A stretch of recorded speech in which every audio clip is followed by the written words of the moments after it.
Sir నిన్న జగన్మోహన్ రెడ్డి గారు ఏదైతే ప్రెస్ మీట్ పెట్టారో, ప్రెస్ మీట్ పెట్టిన తర్వాత చంద్రబాబు నాయుడు గారికి సుప్రీంకోర్టు అనేది ముట్టికాయలేసింది. ఇంకోటేంటంటే చంద్రబాబు నాయుడు అనే వ్యక్తి క్షమాపణ చెప్పాలని కొన్ని స్టేట్మెంట్ పాస్ చేశారు. అదే జగన్మోహన్ రెడ్డి గారు ఇంకో మాట ఏమన్నారంటే, ఏదైతే తిరుమల తిరుపతి దేవస్థానంలో ఏదైతే లడ్డూలో నెయ్యి ఏదైతే యానిమల్ ఫ్యాట్ కలిసిందని మీరు అంటున్నారు. ఈ మొత్తం బోగస్, ఈ మొత్తం అబద్ధపూరితమైన మాటలు చెప్తున్నారు. ఇంకోటేంటంటే ఆయన సోషల్ మీడియా హ్యాండిల్స్ చూపించి సుప్రీంకోర్టు ఈ విధంగా చెప్పింది. మొత్తం ఈయన చేసేది మొత్తం అబద్ధాలు. మళ్ళీ అది కప్పిపుచ్చుకోవడానికి నా మీదేస్తున్నారు. కేవలం ఇయన్నీ డైవర్షన్ పాలిటిక్స్ అన్నట్టు మళ్ళీ అదే డైవర్షన్ పాలిటిక్స్ మళ్ళీ పదే పదే చెప్పేది ఆయన ఒకటే డైవర్షన్ పాలిటిక్స్ అనేది. సో జగన్మోహన్ రెడ్డి గారు నిన్న ప్రెస్ మీట్ చూసిన తర్వాత నిజంగా ఆయన చెప్పేది నిజాలే అని మీరు భావిస్తున్నారా? నేను ఒక రాజకీయ విశ్లేషకుడిగా నా భావన నాకున్నా కూడా మనం చూడాల్సింది ప్రజలు దీన్ని నమ్ముతున్నారా లేదా అనేటువంటిది మనం చూడాలి. తిరుమల హిందువుల్లో ప్రతి వాళ్ళకి దాదాపు మెజారిటీ ఆఫ్ ద హిందూస్ సంవత్సరానికి ఒకసారి వెళ్ళొస్తారు. కొంతమంది అయితే నెలకు ఒకసారి వెళ్ళొచ్చేవాళ్ళు కూడా ఉన్నారు. 3 సంవత్సరాల నుంచి లడ్డు క్వాలిటీ బాగోట్లేదు, లడ్డు రుచి బాగోట్లేదు, వాసన బాగోట్లేదు, నిలవ ఉండట్లేదు, దాంట్లో జీడిపప్పు కిస్మిస్ పరిణామం తగ్గిపోయిందని 100 కంప్లైంట్స్ ఉన్నాయి. అవి లేవు అనేటువంటిది వాళ్ళు ఎన్ని కంప్లైంట్స్ చేసినా ఎవరు పట్టించుకోలేదు. కాబట్టి జరుగుతున్నదనేది అక్కడే నిర్ధారణ అయిపోయింది. తర్వాత జగన్మోహన్ రెడ్డి గారు చంద్రబాబు నాయుడు గారి గురించి ఒక్క మాట సుప్రీంకోర్టు అన్నందుకే ఆయన క్షమాపణ చెప్పాలి, ఇంకా కొంతమంది వాళ్ళ పార్టీ వాళ్ళు అయితే రాజీనామా చేయాలని చెప్పేసి అంటున్నారే. ఆ రకంగా చూస్తే జగన్మోహన్ రెడ్డి గారు 2019-24 మధ్యలో కనీసం అంటే 100-150 సార్లు రాజీనామా చేయాల్సి ఉంటుంది. ఏ విధంగా సార్? ఒక ఎగ్జాంపుల్ చెప్తారా? ఒకటెందుకు, కోర్టు ఎన్నిసార్లు మొట్టికాయలేసి ఉంటుంది? 3 రాజధానుల విషయంలో, లేకపోతే బిల్డింగులకి రంగులు వేసినటువంటి విషయంలో కానివ్వండి, ఇలా తీసుకుంటూ పోతే ప్రతి దాంట్లో చివాట్లు తింటమే కదా. దానికి ఉదాహరణ కొన్ని డజన్ల మంది ఐఏఎస్ ఐపీఎస్ ఆఫీసర్లు కోర్టుకు పిలిపించి నిలబెట్టారు. అక్కడ పుస్తకాలు చేతికిచ్చి సెక్షన్లు చదివించారు, పెనాల్టీలు వేశారు. అసలు రూల్ ఆఫ్ లా అనేటువంటిది ఆంధ్రప్రదేశ్లో నడుస్తుందా, చట్టబద్ధ పాలన అనేటువంటి ప్రశ్న వేశారు. అంటే ఏంటి, రాజ్యాంగం విఫలమైంది ఇక్కడ పాలన అనేటువంటి మాట కూడా చెప్పారు. దానికంటే పెద్ద మాట సుప్రీంకోర్టు చెప్పింది. కాబట్టి గురుగింజ సామెతం మీద మన కిందన ఉన్న నలుపు చూసుకోకుండా పైన ఉన్నటువంటి ఎవరి గురించో మాట్లాడటం ఏంటంటే జగన్మోహన్ రెడ్డి గారి ఆత్మవంచన చేసుకుంటాం అనేటువంటిది మనం చూసాం. ప్రజల్ని 3 రాజధానులని ఎంత మభ్యపెట్టాడు. అదిగో అయిపోయింది, వైజాగ్ తీసుకెళ్తున్నాను, ఇక్కడ తీసుకెళ్తున్నాను, అక్కడ తీసుకెళ్తున్నాను. చివరికి కోర్టు అక్కడ మొట్టికాయలేస్తుందని తెలిసి ఇదే వెనక్కి తీసుకున్నాడు,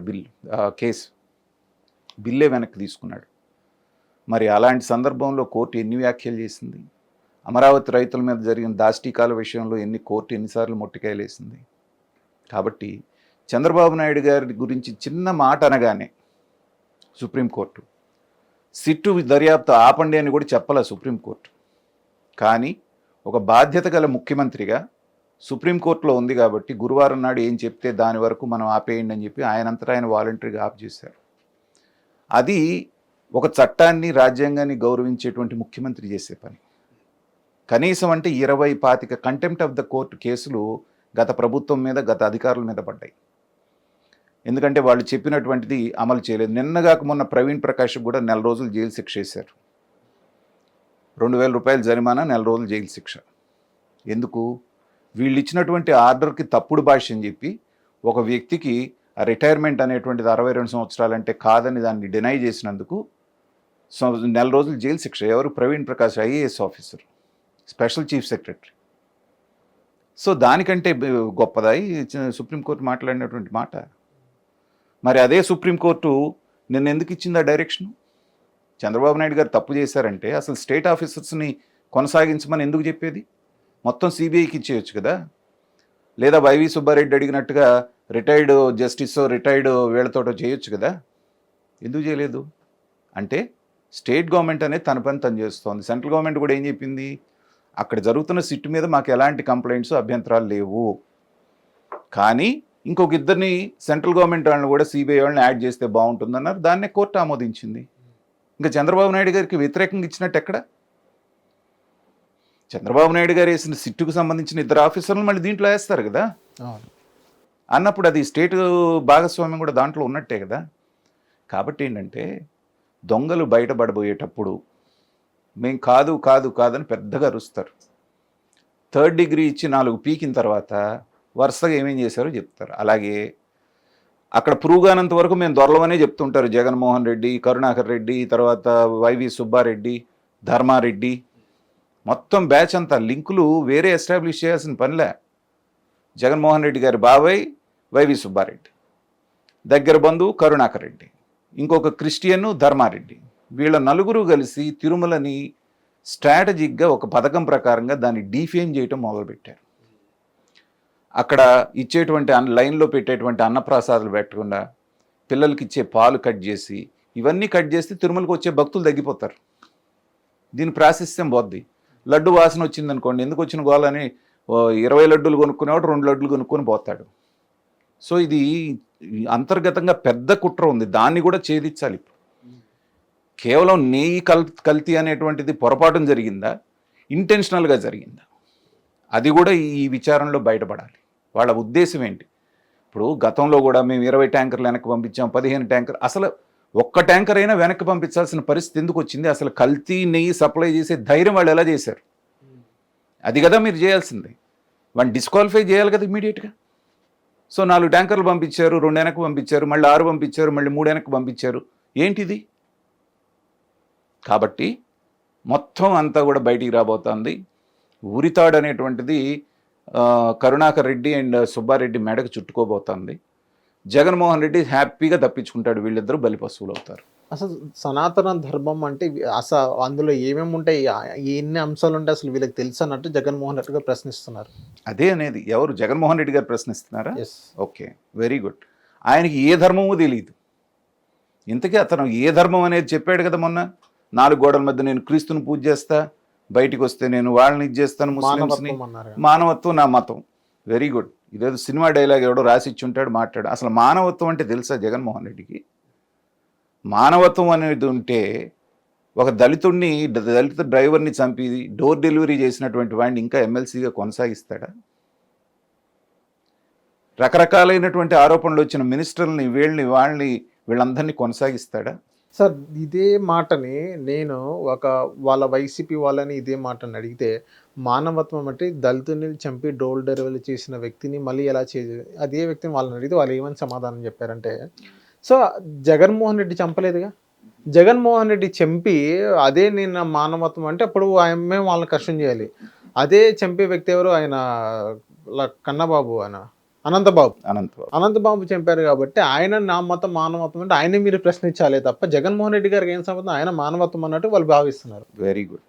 సో మానవత్వం అంటే చంపకపోవడమే కాదు, చంపబడినటువంటి వాడి పట్ల సానుభూతి చూపించడం కూడా మానవత్వమే. అది ఒక మనిషికి ఉండాల్సింది.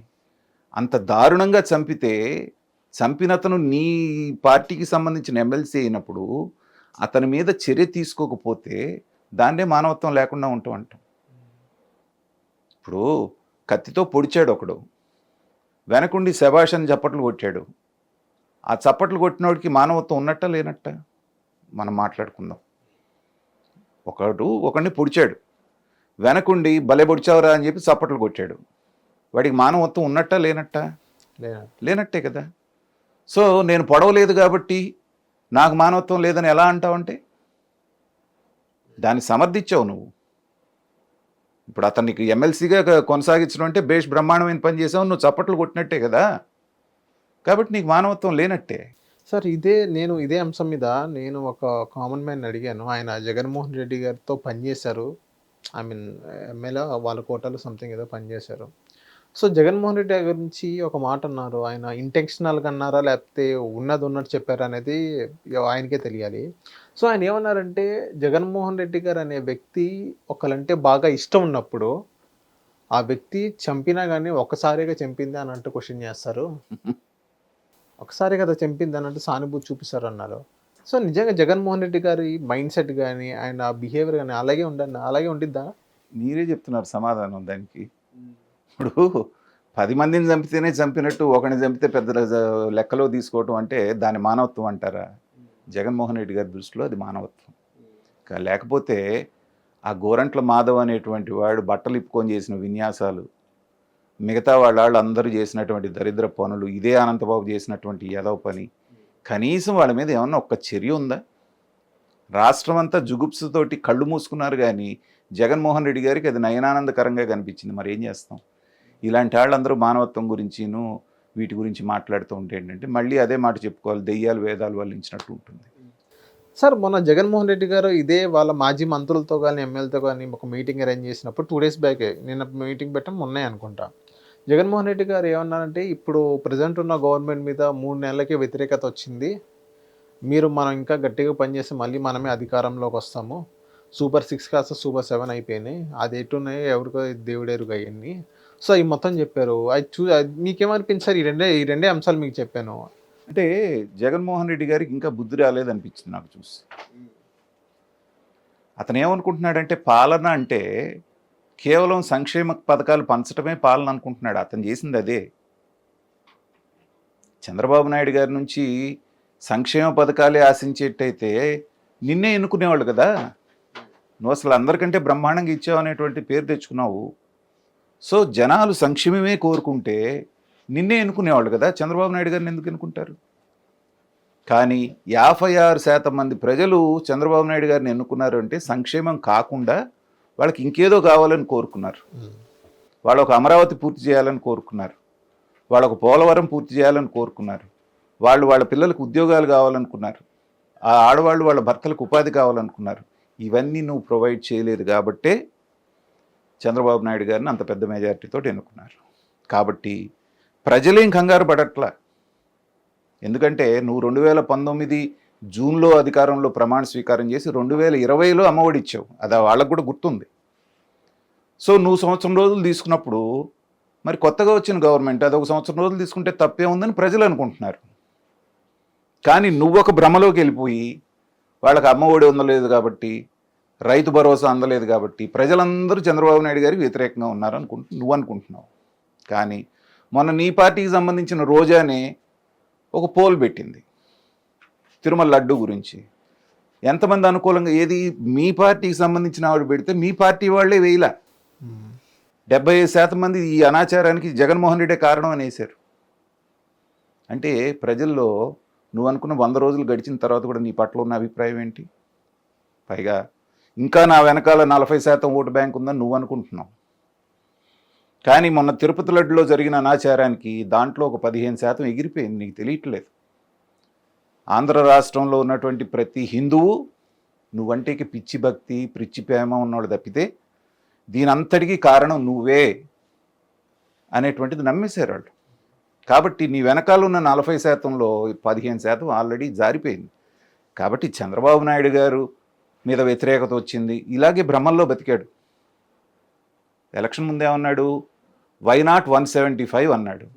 భూప్రపంచంలో మెడకాయ మీద తలకాయ ఉన్నాడు ఎవడైనా సరే 5 సంవత్సరాలు చండాలమైన పాలన చేసిన తర్వాత మనకి 170 వస్తాయి అనేటువంటిది ఎవడన్నా భావిస్తాడా? అతను నమ్మటమే కాకుండా మీరందరూ కూడా నమ్మండి అని ఎవడికన్నా చెప్తాడా? సో అలాంటి వాడు భూప్రపంచం మీద ఎవడన్నా ఉన్నాడంటే జగన్మోహన్ రెడ్డి. అంటే ఏంటి? 5 సంవత్సరాలు అంతా బాగుందనే భ్రమలో బతికాడు. అందుకనే బండకేసి బాది 11 ఇచ్చారు మీకు. ఇంకా ప్రభుత్వం వచ్చి నిండా 6 నెలలు కాలేదు, 3 నెలలు పూర్తయి 4వ నెలలో ఉంది. అప్పుడే వ్యతిరేకత వచ్చిందని మళ్ళీ భ్రమలు కల్పిస్తున్నావు నీ పార్టీకి. వాళ్ళు ఏం చేస్తున్నారు? నీ ముందు చప్పట్లు కొడుతున్నారు, బయటికి వెళ్ళి ఏంట్రా పిచ్చోడు ఇట్ట మాట్లాడుతున్నాడు, 3 నెలలే కాలేదు అప్పుడే వ్యతిరేకత అంటాడు ఏంటి, ఇట్టాగే కదా మన కొంప ముంచిందని వాళ్ళు అనుకుంటున్నారు. ఇది జగన్మోహన్ రెడ్డి తెలుసుకోకపోతే ఇప్పుడున్నటువంటి 40% ఉండదు, ఆ ఉన్న 11 సీట్లు కూడా ఉండవు. ఈసారి అసలు పార్టీనే భూస్థాపితం అయిపోయే పరిస్థితి వస్తుంది. సార్ ఇదే సంక్షేమ పథకాల గురించి మాట్లాడితే ఇదే వైసీపీ నాయకులు చాలామంది ఏమంటున్నారంటే, లాస్ట్ 5 years జగన్మోహన్ రెడ్డి గారి ప్రభుత్వంలో ఏదైతే సంక్షేమ పథకాలు ఉన్నాయో వాలంటీర్ వ్యవస్థ కానీ ఇంకోటి ఏంటంటే డైరెక్ట్ వాళ్ళ బ్యాంక్ అకౌంట్లో వేసే పరిస్థితి మనం చూసాం. డైరెక్ట్ గవర్నమెంటు పబ్లిక్ మధ్యలో ఇంకే వ్యక్తి లేరు. అండ్ మీరు జన్మభూమి కమిటీలను ఏర్పాటు చేస్తున్నారు. గతంలో 2019లో కూడా ఇదే జన్మభూమి కమిటీల వల్ల మేము ఊడిపోయారన్న స్టేట్మెంట్ పాస్ చేసిన మీరు మళ్ళీ ఇప్పుడు అదే జన్మభూమి కమిటీలు వేస్తే ఎంతవరకు ఫలిస్తాయని వాళ్ళే క్వశ్చన్ చేస్తారు. అసలు జన్మభూమి కమిటీ వేస్తున్నారు అనేటువంటిది శుద్ధాబద్ధం. జనంలోకి మళ్ళీ తీసుకెళ్లి జనాల్ని భయభ్రాంతులు చేయడానికి తప్పితే ఎవరికి ఎలిజిబిలిటీ ఉందని ఆల్రెడీ అక్కడ రికార్డ్స్లో ఉంది కదా. ఇంకా జన్మభూమి కమిటీ దగ్గరికి మళ్ళీ వెళ్ళాల్సిన పనే ఉంది. పైగా అసలు వాలంటీర్స్ లేకపోతే ప్రజలు బతకలేరు అనేటువంటి భ్రమను మీరు కల్పించారు. ఏమైంది? ఒక్క వాలంటీర్ కూడా లేకుండా సంక్షేమ పథకాలు వెళ్తూనే ఉన్నాయిగా. 1వ తారీఖున మహా అయితే ఇంకో 10%, 2వ తారీఖున ఇళ్ళకే వెళ్ళిపోతున్నాయి కదా. అంటే మీరు పనికిమాలినతనంగా మీకోసం మీ పార్టీ కార్యకర్తలు 2,50,000 మందిని, 1,000 మందిని తీసుకొచ్చి పోషించారు. అలాగే సచివాలయాలను పేరు పెట్టి అక్కడ 2-3 పని ఉంటే 10-15 మందిని పెట్టి వాళ్ళందరినీ మేపి మీ కార్యకర్తలాగా ఉపయోగించుకున్నారు. ఇప్పుడు వాళ్ళందరినీ వేరే వేరే డిపార్ట్మెంట్లకు సర్దుబాటు చేస్తున్నారు. ఏది? సచివాలయ ఉద్యోగస్తుల్ని. మరి ఎక్కడన్నా పాలన కుంటుపడ్డదా? వెళ్ళేటువంటి పథకాలు ఏమన్నా ఆగినాయా? లేదు. రేపు దీపావళి నుంచి కూడా 3 గ్యాస్ సిలిండర్లు అంటున్నారు. అట్లాగా 2 నెలలకు 3 నెలలకు ఒక్కొక్క పథకం ఇచ్చుకుంటూ వెళ్తారు. కాబట్టి ఇంకా దివాళాకోళ్ళు మాటలు ఎందుకు? ప్రజలు ప్రశాంతంగా ఉన్నారు, వాళ్ళ పని వాళ్ళు చేసుకుంటున్నారు. ఇవాళ ఇసుక కొంచెం ఫ్రీ అయిన తర్వాత ఇంకా కొంచెం మీరు పెట్టినటువంటి ఆంక్షలన్నీ కొన్ని ఉన్నాయి కాబట్టి ఇంక ఇబ్బంది పడుతున్నారు. కానీ లేకపోతే ఈ పాటికే భవన నిర్మాణ రంగం ఊపందుకునేది. అందరికీ కూడా ఉపాధి దొరుకుతూ ఉంది. అమరావతి పనులు మొదలవుతున్నాయి. 15,000 కోట్ల రూపాయలు వరల్డ్ బ్యాంక్ ఇవ్వదు వాళ్ళు పారిపోయారంటే చక్కగా వాళ్ళు ఇచ్చారు. 3,750 కోట్ల రూపాయలు నవంబర్లో రాబోతున్నాయి. పోలవరం ప్రారంభం కాబోతోంది. ప్రజలు ఇవన్నీ గమనిస్తున్నారు. కాబట్టి ప్రజలకి నిజంగా ఎక్కడన్నా ఇబ్బంది జరుగుతూ ఉంటే మీరు మాట్లాడారంటే ప్రతిపక్షంగా మీ పాత్ర పోషించినట్టు. అలా కాకుండా అసలేమీ జరగట్లేదని మాట్లాడారంటే ప్రజలు మిమ్మల్ని నవ్వుకుంటున్నారు. ఇంకా వీళ్ళకి బుద్ధి రాలేదంటున్నారు. కాబట్టి సంవత్సరం రోజులు కనీసం ప్రభుత్వం గురించి మీరు ఏం మాట్లాడద్దు. ఏ ప్రభుత్వమైనా కొన్ని తప్పులు చేస్తుంది. ఏ ప్రభుత్వం అన్నీ ఒప్పులు చేయదు. సరైనటువంటి పాయింట్ని పట్టుకొని దాన్ని నిలదీయండి. అంతేగాని చంద్రబాబు నాయుడు లేస్తే తప్పుబట్టి, కూర్చుంటే తప్పుబట్టి, లేకపోతే మీది అన్నిటికీ మాట్లాడారనుకోండి. చిన్నప్పుడు నాయనా పులి వచ్చే అనే ఒక కథ ఉండేది. సో అబద్ధం ఆడి 3 సార్లు అబద్ధం ఆడిన తర్వాత 4వసారి మీరు నిజం చెప్పినా ప్రజలు నమ్మరు. అదే పరిస్థితి వస్తుంది. కాబట్టి ఏంటంటే అయిన దానికి కాని దానికి బయటకు వచ్చి మాట్లాడి వాళ్ళ విలువ వాళ్ళే తీసుకుంటున్నారు.